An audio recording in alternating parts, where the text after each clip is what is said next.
Welcome to the Nth Degree, where we talk about the latest trends, technologies, and innovations happening in the health and media spaces. I'm Amanda Brito, and I'm here today with my guest, Kristen Tappan, Executive Vice President, Client Leader, who is bringing you the most impactful innovations and emerging trends relevant to health brands directly from South by Southwest.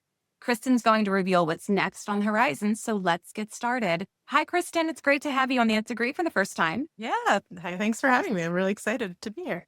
Yeah. So you're fresh back from South by in Texas.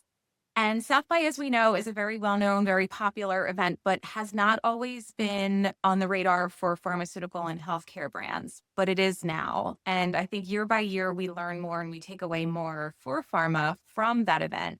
So we're here with you today to hear what you saw as the key takeaways and learnings applicable to the brands we serve.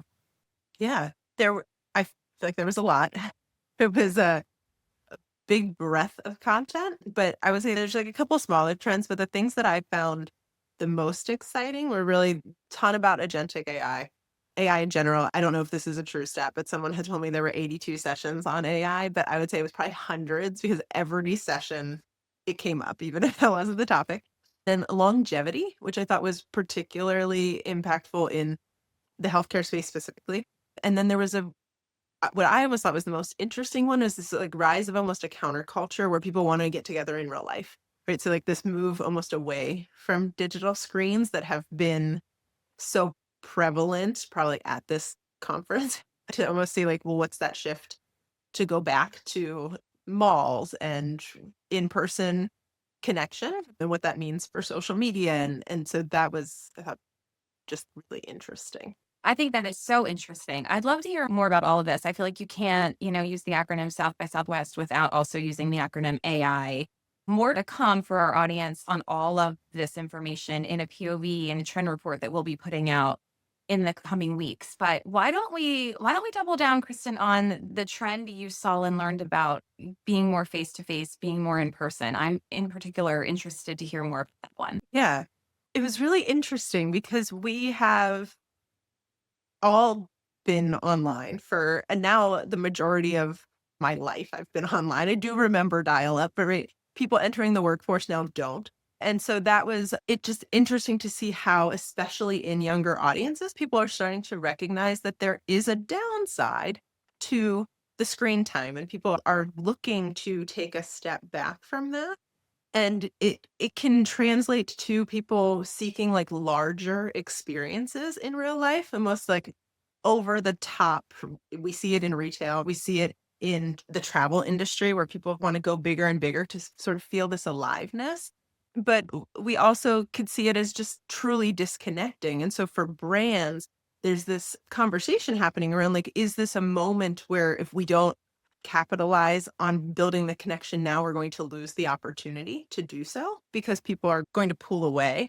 There was conversation around like this alive feeling extending to all senses. Like there were multiple sessions on branded scent, which I have given very little thought to prior to this weekend. But if you could create this environment, even in healthcare, where people feel more relaxed in a clinical setting because scent goes straight to your memory and emotional neurons in your brain, it's more impactful than even visual triggers. And I think the piece that like I feel very generationally, and it's something I think about as a parent of like how much we rely on social and how much are my kids going to rely on social. And it was this conversation around a shift in social media to social media as entertainment. And then this influx of new apps that are actually facilitating people meeting in real life, right? So we don't want to connect via social. We want to be entertained in social. We want to connect in real life. At a most basic level, from a healthcare marketing standpoint, I feel like it's, branded scent might be a year or two out, but like, how are you working with your advocacy groups? And are you fully embracing that today? Because if not, we're missing that chance. Yeah. So many interesting little tidbits and all of that got me thinking. I think it's interesting that for the craving and the desire to be more in person, we're still relying on a digital facilitator to get us there, which is kind of cool. And a fun way to think about it. Branded scent is cool. I wonder what sapphires would be. I feel like it would be something barbecue scented. I don't know. One other thing before we wrap soon, CES definitely had a theme of longevity as well. So I wonder if you want to dig into that a little bit more. We heard about what some of our team there saw in terms of technology, mirrors and such that help you know your health metrics and have better health habits. I'm curious if there was anything in particularly cool that you saw at South by. I saw a couple robots in the expo center, but I didn't spend a ton of time, I would say, like looking at the tech. But what struck me in a lot of sessions about longevity is this shift away from like sick care to health care. And it's not about extending our life, it's about putting more life in the years we have.